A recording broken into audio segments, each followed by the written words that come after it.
Joined today by Joe DiCarlo, the Institute's Vice President for International Operations and a Senior Consultant. Today I'll share some steps that you can take to improve strategy execution in your organization, and specifically how a balanced scorecard system can help you do that. As Tom mentioned, Joe and I will be in Dubai in a few weeks, and the whole conference is devoted to this subject of strategy execution. I hope to see you there.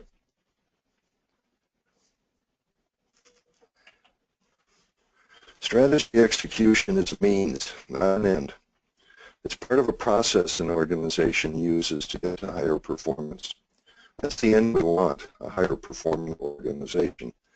Strategy execution is necessary, but it's not a sufficient component of this process.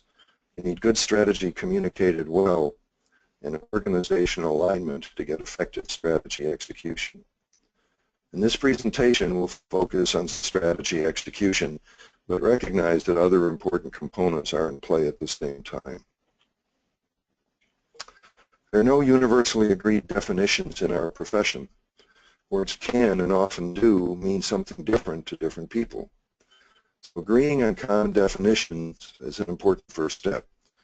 By way of example, if we start a conversation with my goal being your objective, we already have a communications problem and we just got started. So we'll define strategy execution as follows: leading and communicating effectively to get important things done in a climate of teamwork, continuous improvement, and change. Project Management Institute, PMI, periodically surveys executives on the state of things that are important to planning and management. In a recent survey that found that only 9% of companies were rated excellent at execution. We'll identify some underlying reasons for this low number in this presentation today. We've identified 3 strategy execution imperatives that, if implemented, can help shape desired behaviors associated with higher performing organizations. We've also seen how the balanced scorecard can help. So I'll spend about 30 minutes sharing some experiences that we've had, and then we'll open the webinar up to take some questions. The agenda for today has 3 topics. What are the 3 imperatives of strategy execution? How can a balanced scorecard make strategy execution more successful? And what are some practical tips that you can use to improve strategy execution in your organization? Let's start by understanding the connections and the outputs of each of the 4 phases of a strategic management process. First, developing and communicating organization strategy using a balanced strategic plan. Second, aligning employees, processes, technology, and other systems around the strategy and the resulting operating plan. Third, implementing the strategy with a focus on results and continuous improvement. And fourth, using performance information to evaluate how well the strategy is performing. These 4 phases connect. Performance information is shared to create a climate to help the organization achieve higher levels of performance and alignment. Balanced scorecard means different things to different people also. Almost everybody today, it means something different than it did when it was first conceived over 20 years ago. It started as a performance measurement model for identifying non-financial performance measures. The idea was to identify the drivers of future financial successes in businesses. From that beginning, the balanced scorecard moved to a framework for focusing the organization on strategy measurement and management. Then came more emphasis on organization alignment, and today the balanced scorecard is a full-fledged strategic management system fit for the demands of the 21st century. Worldwide, many different organizations, businesses, governments, state enterprises, and nonprofits use the framework to measure and manage their strategy and improve their operations. The balanced scorecard, when used as a management system, has some inherent characteristics that help with strategy execution, including the discipline of using a framework to understand and connect the elements that make up strategy and high performance, consistent definitions and the use of language, cross-functional teams to build employee buy-in, accountability, both individually and collectively, for performance and results, transformation and change management built into the process, performance information made widely available to employees who need it, teamwork to empower employees and to build continuous improvement, prioritizing work to focus on what matters most, putting a focus or emphasis on outcomes and accomplishments, and establishing a performance culture. Taken together, these characteristics make the Balanced Scorecard a powerful framework for strategy execution. Your Balanced Scorecard may not have all these features. For example, scorecards that are simple performance measurement dashboards with 4 categories of measures will not have many of these features. For those of you with Balanced Scorecards in that category, you can upgrade your scorecard system to current standards and start seeing the benefits in the strategy execution process. At the end of this presentation, I'll give you some specific tips that you can use in your organization to move strategy execution forward with your Balanced Scorecard. And now for the 3 imperatives of strategy execution. For each imperative, I'll discuss what's included, give an example or two, and indicate how the Balanced Scorecard can help with the strategy execution in that imperative. The first imperative is leadership intent communicated with clarity. The leadership challenges that affect the strategy execution include strategy doesn't seem very important to some leaders. They seem much more concerned with operations and projects. Some leaders are not engaged in the strategy leadership process. Another one is responsibility for strategy is delegated to a strategic planning office. Typically, this is a support office without direct line responsibility for results. And finally, poor communications and poor channels for communication lead to strategy being poorly understood below the senior management team level. This chart is what we'll call a communications ladder. Starting at the bottom left, one-way communication options are shown, and then two-way communication options are shown at the top. The position of the option on the ladder is a relative indication of the effectiveness of the communication option. Communications needs to be tailored to specific audiences. The message, the media, the messenger, and the timing are all important attributes of communication and change management planning. Two-way communication is always preferred. PowerPoints, emails, newsletters, and websites are primarily one-way communication options and are less effective. The topmost options, one-on-one and small group discussions, are best. Recognize that different groups react differently to different media and messaging, and combining two or more approaches can be even more effective. Some positive attributes that leaders can engage in to improve strategy execution include the following: leading by example and leading efforts to remove obstacles to success, providing active and visible leadership for the strategy as a leadership team and as individuals, expanding a coalition of willing employees who embrace change and overcome challenges, communicating with clarity and making strategy actionable so employees can see and understand the business case for what they do, and getting the right people on the team and building employee buy-in and support. If leaders fail to lead effectively, credibility and focus will suffer. Communications will be muddled, and employees will feel out of touch with the vision and the mission.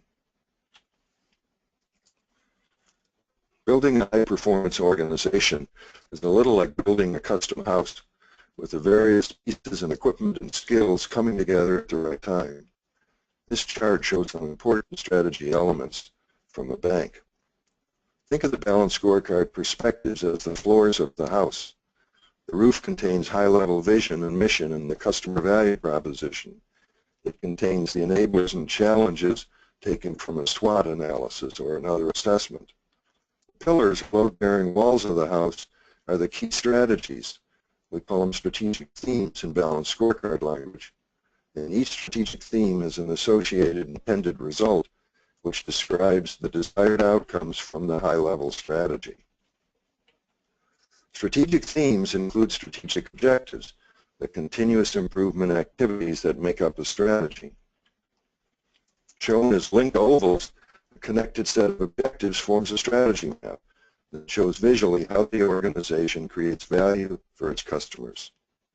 Communicating strategy this way throughout the organization helps employees see how they fit in and how they contribute to the organization's goals. Based on what we've learned about this first imperative from over 200 engagements in 40 countries, we've observed that the balanced scorecard, through its design and discipline, can bring focus and clarity to strategy execution. Engaging leaders at all levels of the organization in the process of building and sustaining a strategy-focused, results-oriented organization. Establishing a team-based culture, including across multiple departments, to focus on customer-facing process efficiency, the whole process, not just the individual pieces from individual departments. Focusing on strategy and communicating with clarity. Structuring team meetings to discuss and address strategy. Adopting a project management mentality for the portfolio of projects and programs that make up the organization's business. Project management skills are invaluable to accomplishing strategy execution. And finally, eliminating obstacles to work. The second imperative is organizational alignment. That is the alignment or harmonizing of people, processes, technology, and other systems around the strategy.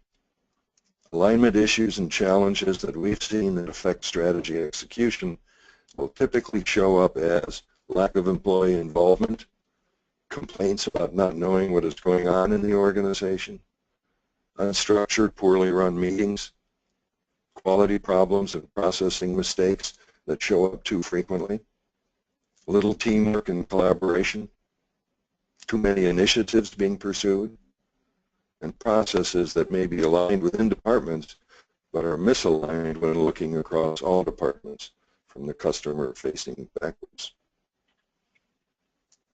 The balanced scorecard helps align employees, processes, and systems across business units, leading to improved coordination across departments to lower cycle times and improve quality. Failure to coordinate across units is one of the most often reported challenges to executing strategy, according to the Project Management Institute study of survey of international executives. In his book, The Horizontal Organization, Frank Ostroff describes a way of thinking about processes and organizations from the customer-facing final step back through the business and support units of the organization, a horizontal structure rather than the typical vertical structure most of us are familiar with. So the emphasis is put on the process as a whole rather than a part performed by one department. He advises organizations to take a horizontal view, not the traditional vertical view, and identify the organization of the future. The balanced scorecard helps by putting a strategy focus on processes that serve customers to eliminate waste and improve quality, always keeping the customer value proposition in mind. The balanced scorecard, when built as an integrated strategic planning and management system, uses information from internal and external assessments to formulate strategy.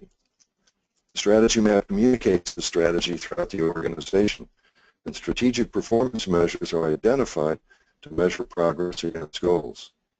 Financial planning now includes a highly visible strategy component, and the strategy is used to drive the operating plan and the personnel management system, including recruiting and training. Appropriate measures are developed for resource allocation, operations, and employee performance. Strategy execution and analysis of results follow.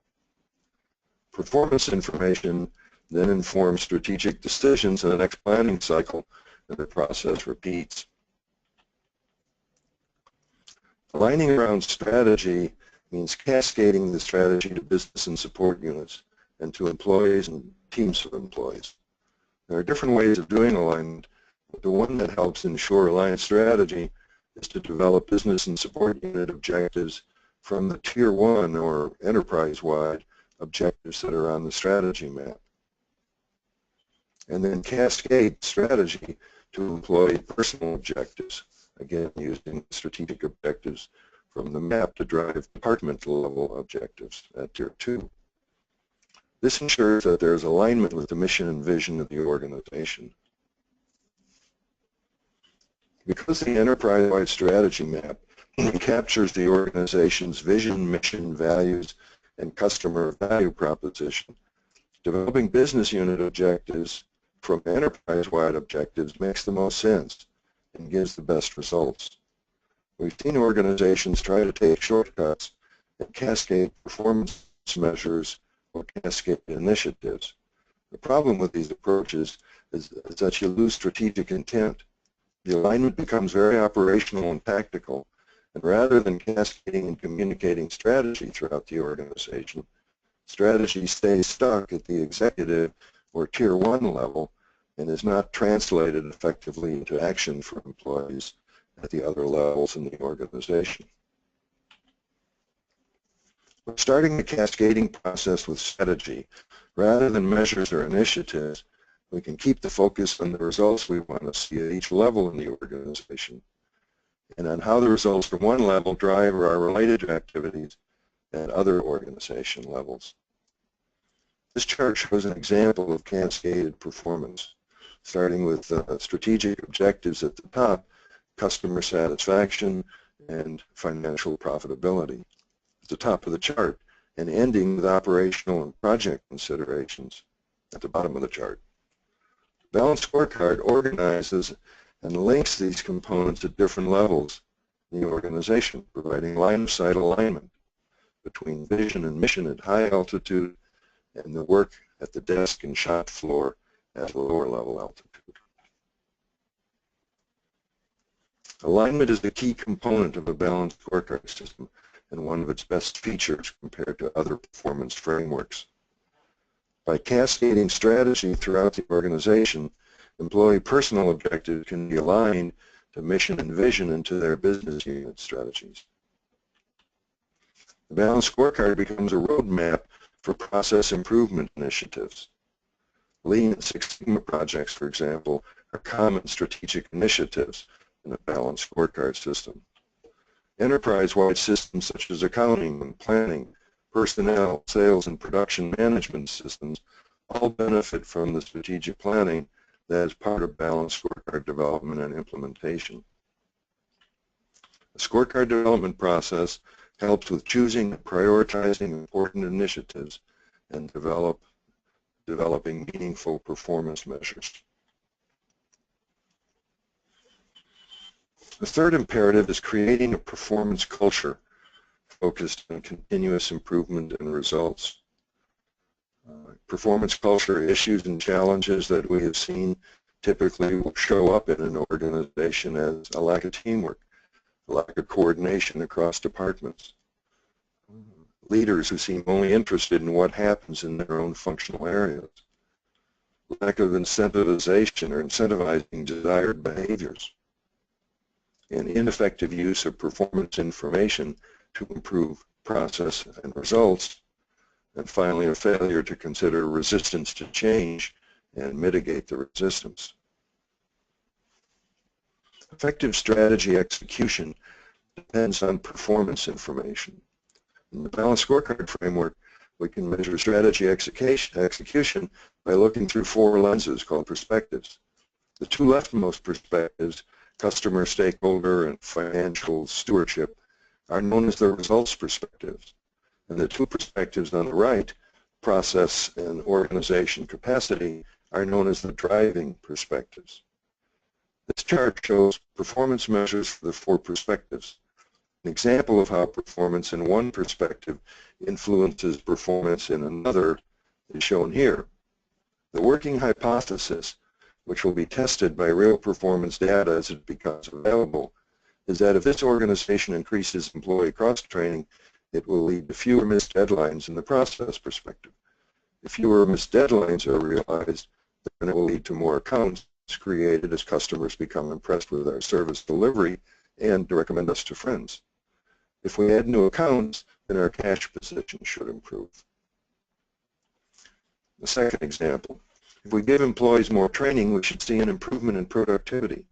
This in turn should lead to more customer satisfaction, which in turn can lead to more sales. Remember that when we first construct the logical connections among strategic objectives on the strategy map, we're making a hypothesis, developing KPIs and tracking progress to understand what drives what. It's one of the key features of the scorecard system. What are organizations doing wrong if only 56% of strategic initiatives are successful? Trying to manage too many initiatives is one answer, based on research conducted by the Project Management Institute. The balanced scorecard prioritizes and tracks initiatives in two ways: by comparing many possible initiatives against a set of predetermined selection criteria to create a level playing field and help remove personal bias, and by using prioritization criteria to filter and choose the most important initiatives from many options. The result is a short list of high priority initiatives that support the strategy. Because the balanced scorecard framework gives us the ability to connect the dots, we can use some simple graphics to show how important organization management elements connect together. For example, this one-page strategic plan summarizes the most important organization-wide elements and shows how they connect together. This makes it very easy for all employees and stakeholders to understand how the organization creates value for its customers and owners of the business, and how employees, process, technology work together for the common good. In this example, taken from one of our clients, the vision, mission, and values are transformed into 3 strategic themes and associated strategic results. The linked strategic objectives making up strategy form a strategy map which shows how value is created. In the 3 columns on the right, performance measures, targets, and strategic initiatives round out the high-level picture of this organization's strategy. Working to meet goals is the necessary ingredient for effective strategy execution.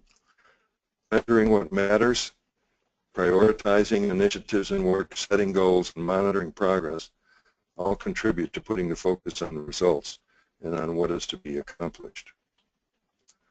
21st century successful organizations use empowered teams to continuously improve processes, products, and services.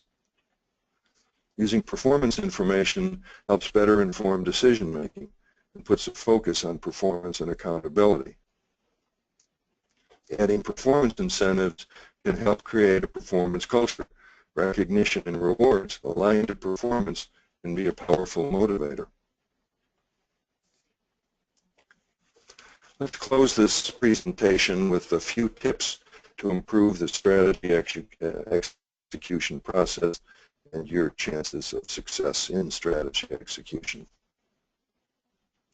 Leading strategy-focused organizations build on the skills most leaders already have. Their vital roles include being engaged to lead the strategy effort, communicating strategy effectively, leading strategy review processes, and removing obstacles to success. Use a consistent prioritization scheme to narrow the number of high-level initiatives being pursued at any one time. At the Institute, the rule of thumb we try to adhere to is 1 per management team member. Getting on message is the term we hear a lot of in high-performance organizations. It means adopting a campaign mentality to align messages, messengers, media, and timing to inform and educate employees and stakeholders to the strategy and to the shared vision of the future for the organization. A powerful tool to use is the strategy map. I have not seen a more effective communication tool for strategy in a very long time. It's a very powerful tool. Orchestrate strategy review meetings, focusing on strategy, not just projects.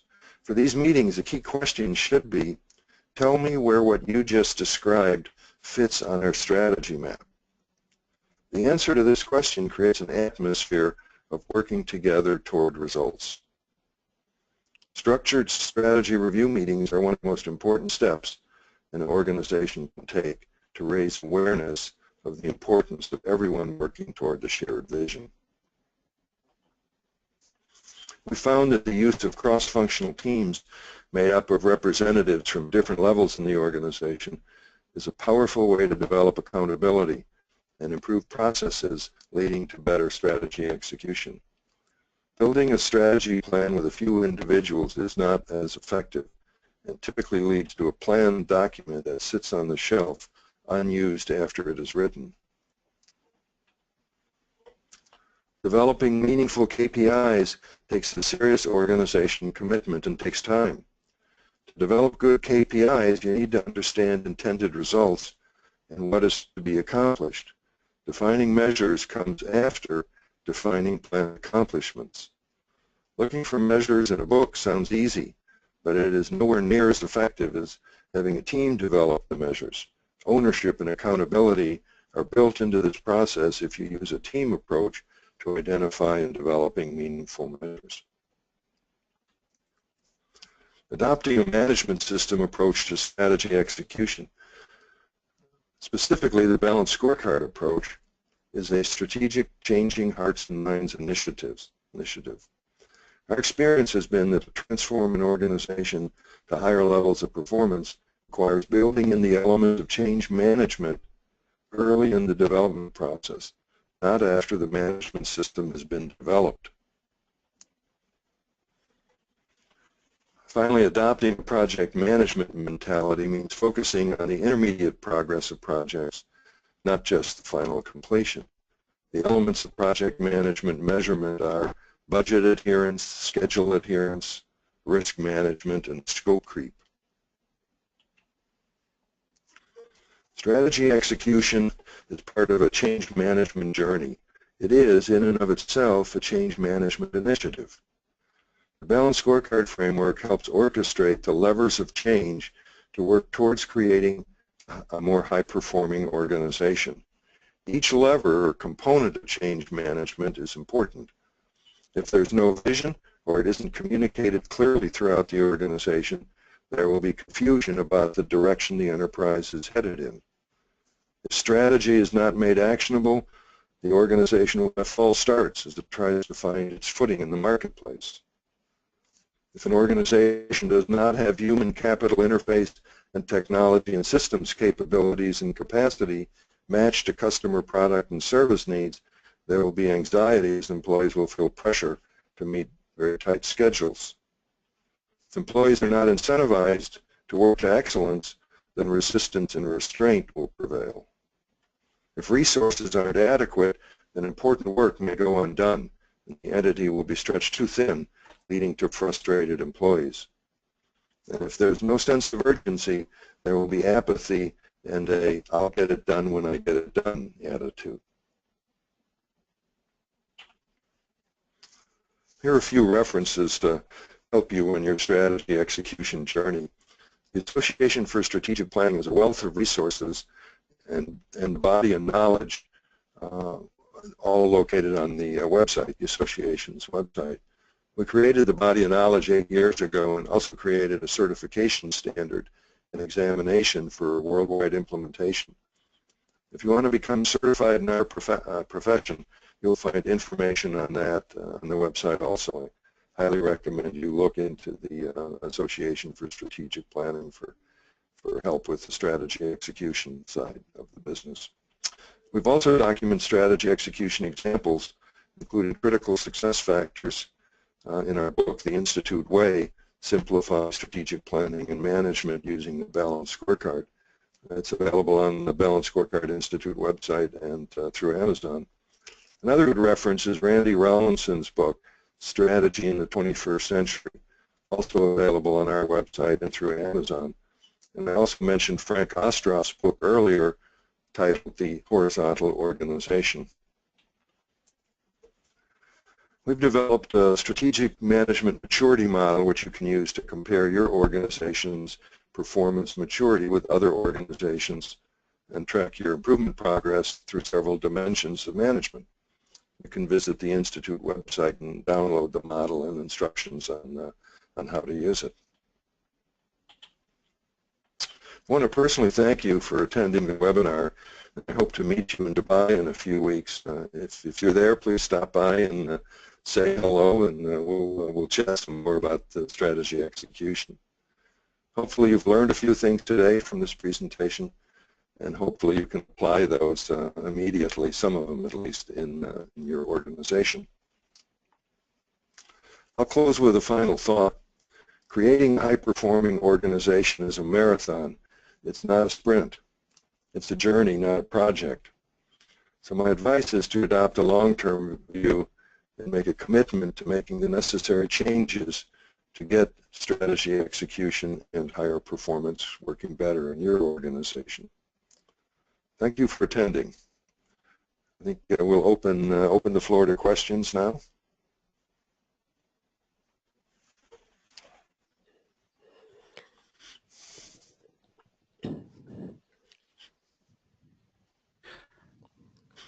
Howard, we have one question that came in so far to your presentation, and it revolves around the 3 imperatives. Right. And the question is asking which, based on your experience, are the most complex of the 3 to tackle going forward with strategy execution? I think the most complicated is creating a performance culture, because it is very much around changing hearts and minds, and it involves working together as a team to solve problems that are usually not just one department. They flow through the whole organization. Getting people to understand that performance measurement is not about holding somebody's feet to the fire to identify red flags where we're underperforming as individuals, but it really is designed to measure organization performance and fix problems that are standing in the way of getting to excellence and getting to improved performance. So I guess the short answer is the tough part is the human capital part of the process. It's pretty easy to do the systems things. For example, you can build a balanced scorecard system like we've talked about here in a couple of months. Frankly, that's the easy part. It typically takes 2 to 3 years to institutionalize one of these systems. It takes 2 to 3 months to build it. And so what you really need to do is work really hard on the people side of this. And of course, that's where the payoff is, changing hearts and minds and getting folks committed to excellence and process improvement. Is the gleam in our eye as facilitators and practitioners. That's where I would put the focus most. Another question that came in, Howard, is where in your experience again have you seen strategic management systems really fail in terms of any activities around the 3 imperatives or any other hurdles that they've had to go through, even though they've spent a lot of time and money investing in the system? Mm-hmm. The answer to that really goes back to the first imperative, which is the role of leaders. And by leaders, I don't just mean the executive suite. What we found is that you need to create champions at different levels in the organization. It starts with some champion at the C level. It's not always the CEO or the minister, or it could be somebody who has a C title and is widely respected. But then you need champions at the different levels of the organization to make it work. And where they have failed, it's usually because of a lack of engaged leadership at the top, or people have not put in place what I call the champion infrastructure. In other words, realize that this is about changing hearts and minds at all levels of the organization. It's not about a strong leader standing up and saying, you know, do it this way, follow me, or even worse is you guys go build me one of these and then, you know, bring it to me when you're done. So there's a very important role for leaders to play, and it's usually an add-on to things they learned in business school. You know, and that's some of the things we talked about in the first imperative, getting them engaged, but not overpowering. We've seen situations where the senior leader really gets excited about something like this and then tends to drive the train too hard.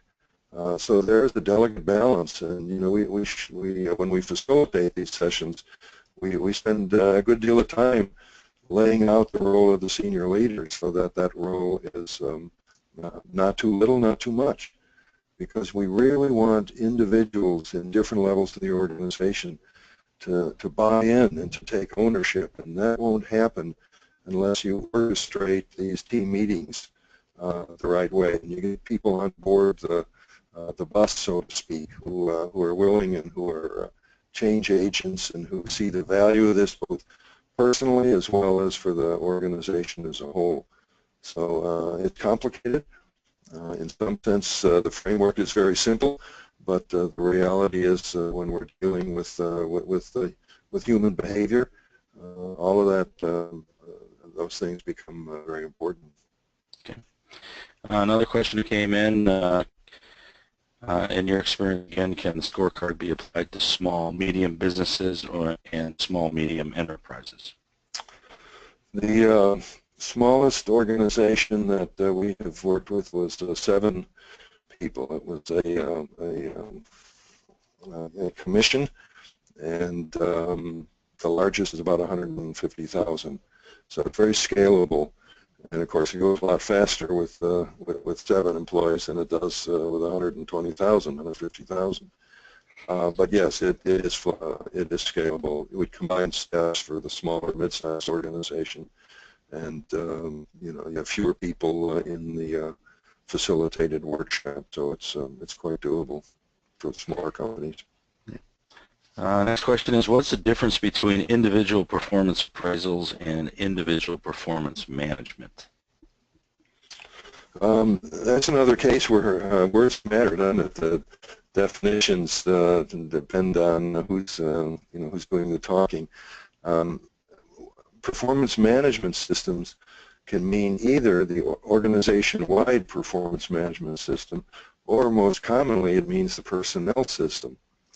So when we get down to Tier 3 to align individual employees to their Tier 2 business units, let's say departments, the idea is to find some critical personal objectives from their position description or right position description, and then link those few strategic personal objectives to their department objectives, so we maintain that line of sight that I talked about. And then write an individual development plan for the employees to get the training that they need, if that's the intervention that is needed, or whatever else, skills training, cross skills training. There's a lot of different things. So essentially what you want to do is hook the organization-wide management system called a balanced scorecard to the human capital management system, typically called a performance management or personnel performance management system. And the way to do that is with the strategic objectives at the business unit level. Have you had much success in nonprofit organizations? Quite a bit. Probably 40% of our business is with nonprofits, and I'll use the word wide interpretation of that. We've done work with state-owned enterprises. We've done work with nonprofits, tax-free nonprofits. We've done work with associations and institutions that use the nonprofit status. I like the term mission-driven organizations because that includes any type of organization that has a mission focus first and a vision focus second. So it also includes government, for example, in that broader category.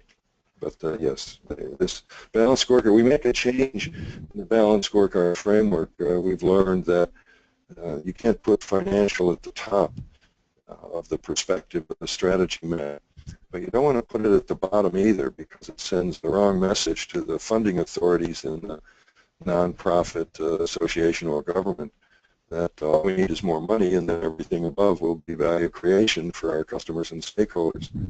So we flip the finance and customer stakeholder perspectives at the top of the strategy map to redefine the value proposition in the language of the mission-driven entity, whether it's a government or a nonprofit.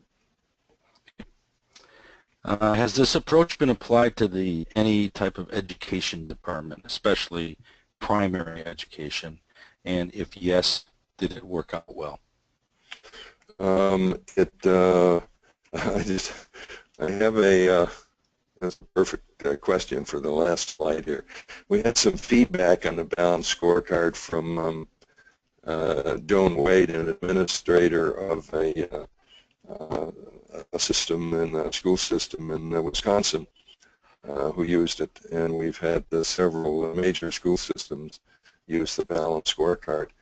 Again, it's just it's a matter of using the value proposition that is important to the organization, and starting by understand, who are the real customers, the students and their parents, for example. And maybe the word customer isn't a very good term for those folks, so we change the language to reflect the organization and use words that are meaningful to the organization, not use words that are, perfect for us practitioners.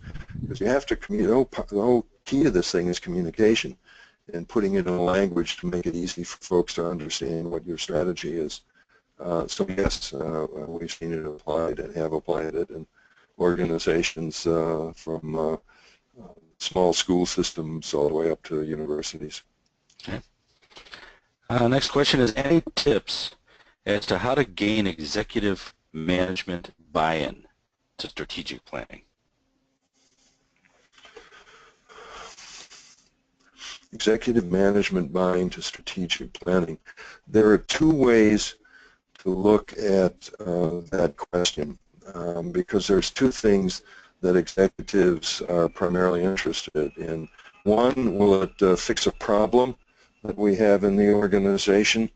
And two, will it secure a benefit that we currently don't have available to us? So when we talk to executives, we really frame the conversation that way. Let's talk about what's wrong, what the challenges are, what needs to be fixed in your organization, and then the flip side of the coin is benefits, like I talked about in this presentation. What do you get if you take this journey?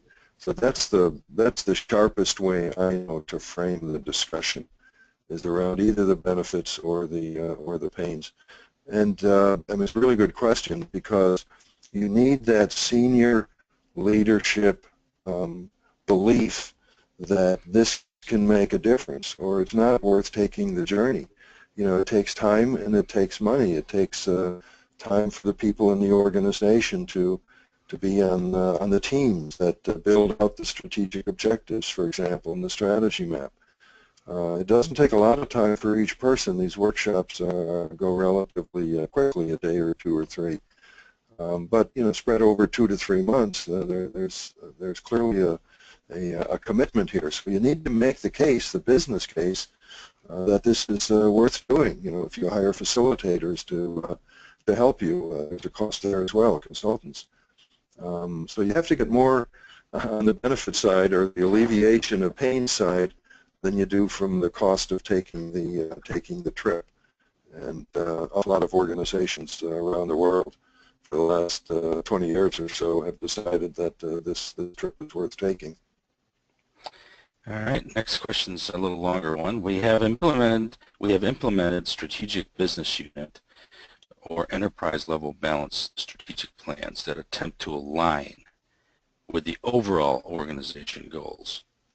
Do you recommend this approach, or one overall balanced strategic plan that is developed by a cross-functional team across the organization? Good question.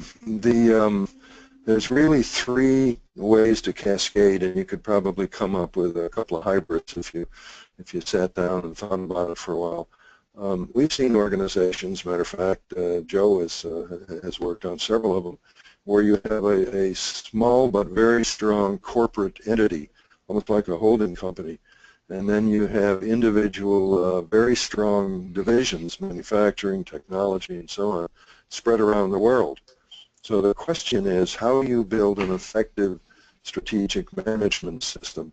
And a lot of times we'll get called in at the what looks like a Division 2, let's say a region in Europe, to build a balanced scorecard system. If that's the assignment, the question is, how do we make sure that we hook into the corporate parent? And you do that by looking up at the strategic guidance that comes out of the corporate parent, and you make sure that when you develop your strategy or strategic themes, that you have connection points, so that you can, when you go to corporate, you can say, here's how we're implementing the corporate guidance in our department or manufacturing facility, let's say. So in that case, if it's a large unit, hundreds, maybe thousands of employees, we would actually treat it as a tier 1. We would build an enterprise system at essentially a tier 2 level because it stands alone. It has its own responsibilities and reports to corporate, but in a somewhat arm's length manner. So that's the way we would do it. Depending on the size. If it were a really small, let's say European division or something with a corporate office in Asia, we would probably treat it as a tier 2. But it really gets at a bigger question that you're raising, and that is, can you customize to meet the needs of the organization? The answer is you have to. If you're looking at different balanced scorecard systems, make sure that you get one with the flexibility to adjust to these kinds of situations. You can't be too rigid with this. It's one thing to have the discipline of the framework, and that is extremely helpful when you have these workshops and these conversations. But you also need flexibility, so that when you meet a situation that you haven't read about in a book somewhere, you can bend and mold and shape and still maintain the discipline of the dots connecting. And that's the most important part. Okay. What is the biggest challenge for a government agency to develop and execute its strategic plan? Two big challenges, I would say. The first one is be consistent with the guidance that you're getting out of the executive branch or the legislative branch.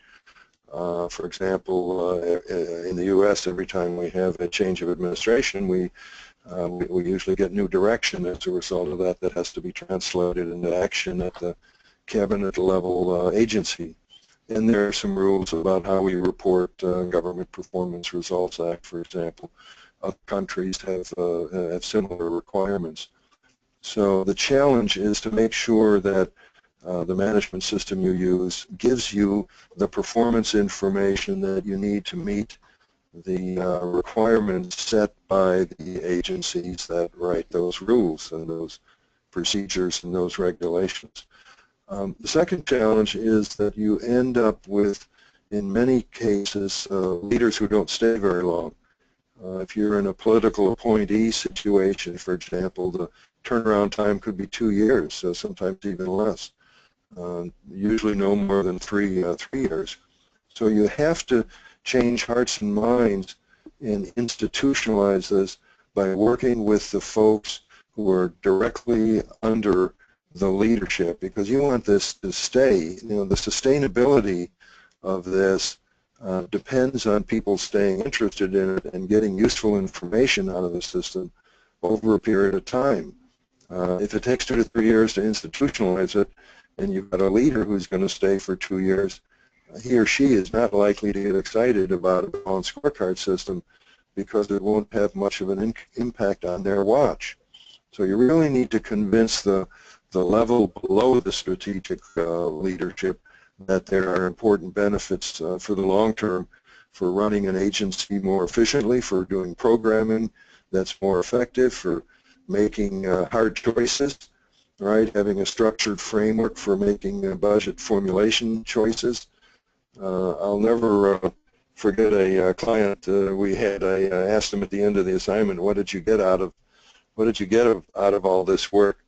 And she paused for a minute and she said, "You've taught us to ask much harder questions of ourselves, and now we can do it with this framework." Now that's one of those benefits that you can't put down on a bottom line, but the fact that you have changed the conversation in the room and focused more on performance and accountability and how do we get to excellence, it really is it has quite an impact on an organization, and it really builds enthusiasm, and it can fundamentally change the way an organization looks at itself and looks at its customers and stakeholders. It's very powerful. So the other thing in the government is making sure that you don't overcomplicate it. It's break it down into some simple components. We've done some work with some cabinet agencies, for example, where they didn't want to call it a balanced scorecard system, but they like the discipline of the process, so we changed the name. We do that a lot, again, to reflect the language and the communications of the entity rather than the language of us practitioners. So another example of flexibility.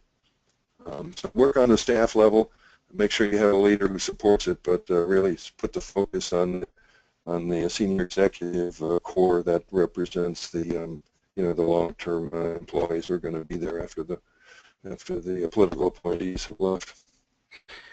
Something related to your last comment, Howard. The next question: what do you suggest, especially for the management team, to increase engagement on strategy planning? Two things have to happen for the balanced scorecard to take on a life of its own and sustain itself. We were at a major university some years back, one of the early adapters of the balanced scorecard system, and we asked the Vice President of Administration what would happen if the balanced scorecard work was stopped, and he didn't hesitate for a minute. He said, "Oh, it's simple. We just shut down the university." And that's what you're looking for here, is a management system that does not become, it becomes integral to the way we do business around here. It is the way we do business around here. And oh, by the way, we call it a balanced scorecard, but that's not what's really important. What's important is how we work together and how we look for improvements. Okay, and this will be the last question as we wrap up the day. Can you elaborate, please, on the term human capital? Rather